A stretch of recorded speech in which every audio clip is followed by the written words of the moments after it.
성경에서 찾아본 소두무족의 정체와 성경의 올바른 이해. 겨가미록에는 소두무족이 나를 죽이는 존재라고 아래와 같이 표현되어 있다. 화라자수 3인일석, 사라자수 소두무족. 나를 살리는 자는 누구인가? 3인일석, 나를 죽이는 자는 누구인가? 머리는 작고 발이 없다. 3인일석은 닦을 수자의 파자이다. 나를 살리는 방아는 수도를 해야 한다고 한다. 육체적인 운동이 아닌 정신 수양을 의미하는 것이다. 그러나 나를 죽이는 것은 머리는 작고 발이 없는 존재라 하였는데 꼭 집어서 그 정체를 밝히는 것 역시 사람의 경지는 아닐지 모르겠지만 불가에는 무아의 경지에 이르러야 도통한다는 말이 있다. 풀이하면 내가 없어져야 도통하게 된다는 뜻이다. 도통한다는 것은 불가의 성불하였다는 내용과 일치되는 표현이다. 성불은 부처님이 되었다는 것이다. 불경에서는 부처님이라 하지만 성경에서는 동일 존재를 하나님이라 한다. 즉 내가 없어져야 성불한다는 뜻이며 바로 그렇게 되어야 하나님이 된다는 풀이로 이어지게 된다. 다음에 인용되는 성경을 보도록 하자.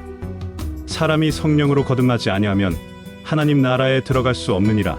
본 구절의 의미는 사람이 원래는 하나님이었었는데 지금은 인간이 되어 있지만 다시 하나님이 되면 하나님 나라에 들어가게 된다는 의미이다. 하늘나라에 들어가려면 하나님이 되어야 하는 건 당연한 수순이다. 결국 소두무족이라는 단어가 품고 있는 뜻은 삶과 죽음의 문제로 귀결될 수밖에 없다. 그리고 성경은 성경을 상고하는 목적을 영생을 얻는 데 있다고 주장하고 있다. 우선 생명을 죽인다고 기록된 성경 내용을 모아보도록 한다. 아래를 보도록 하자. 한 사람으로 말미암아 죄가 세상에 들어오고 죄로 말미암아 사망이 왔나니 이와 같이 모든 사람이 죄를 지었으므로 사망이 모든 사람에게 이르렀느니라. 죄의 삭은 사망이라. 욕심이 잉태한 즉 죄를 낳고 죄가 장성한 즉 사망을 낳느니라. 욕심은 죄는 사망. 사망 권세 잡은 자 곧 마귀를 없이 하시며 방금 인용된 내용들은 사람이 죽는 것은 죄로 인하며 그러한 사망 권세를 잡고 있는 자는 곧 마귀라고 명시해 놓았으니 결국 우리나라 예언서인 겨가미록에서 나를 죽이는 자는 누구인가? 라고 겨가미록에서 제기된 물음에 대한 해답을 마귀라고 성경이 제공한 셈이다. 마귀로 표현된 글자 중 귀라는 글자를 보면 전자 위에 조그만 머리가 붙어 있다. 그리고 그 아래에는 다리가 붙어 있는 걸 볼 수 있다. 이 귀신, 귀에서 다리를 떼내어 버리면 남은 글자가 소두무족의 형태가 되는데 우편에서 찾아보니 귀신머리 불자로서 딱 소두무족의 형상에 틀림없어 보인다. 주역에는 극기승자는 천하승대라는 글귀가 있다고 한다. 그 뜻은 나를 극복하고 이긴 자는 천하를 이긴 자이다라는 의미로서 사망 권세를 잡고 있는 마귀 가운데 가장 강한 마귀가 자신이라는 풀이가 된다. 그러므로 자신이 바로 귀신머리 불자로 표현되는 귀신대장이 된다는 것이다. 귀신 귀, 귀신머리 불.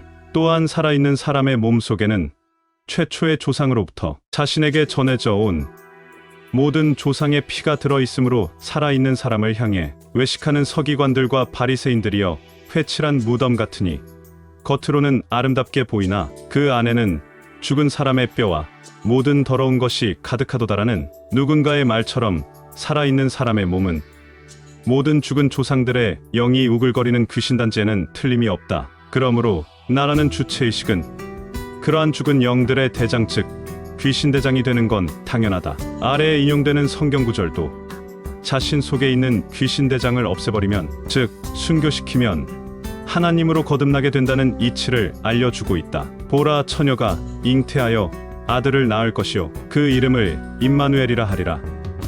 저가 악을 버리고 선을 택할 때에 미쳐 버터와 꿀을 먹을 것이라. 임마누엘이라는 단어는 하나님이 함께하심이라는 뜻이다. 그러므로 처녀에게 잉태된 아들은 육신의 자녀가 아닌 성령 잉태된 존재라는 것이다. 그리고 버터와 꿀을 먹는다는 것은 악을 버려야만 얻게 되는 결과임을 알려주고 있으며 그 뜻은 처녀가 낳은 아들이 자신 속에 존재하는 마귀의 영인 악욕심을 버리고 하나님의 영인 선양심을 택함으로써 천국으로 상징된 젖과 꿀이 흐르는 가나안 복지에 입성하게 되는 이치를 설명하고 있다. 임마누엘이 사람의 육체를 입은 상태에서 사망의 영인 나라는 주체의식을 버리고 다시 말해서 순교시키고 하나님으로 거듭나서 구세주 위에 등극하게 됨을 천명하고 있는 것이다. 사람은 전부 죄인이므로 언젠가는 죽지 않으면 안 되는 존재이다. 그러므로 참 구세주 동방이인의 말씀인 살았을 때 선악과를 제거한다면 죽음의 원인을 제거한 것이 되므로 육신이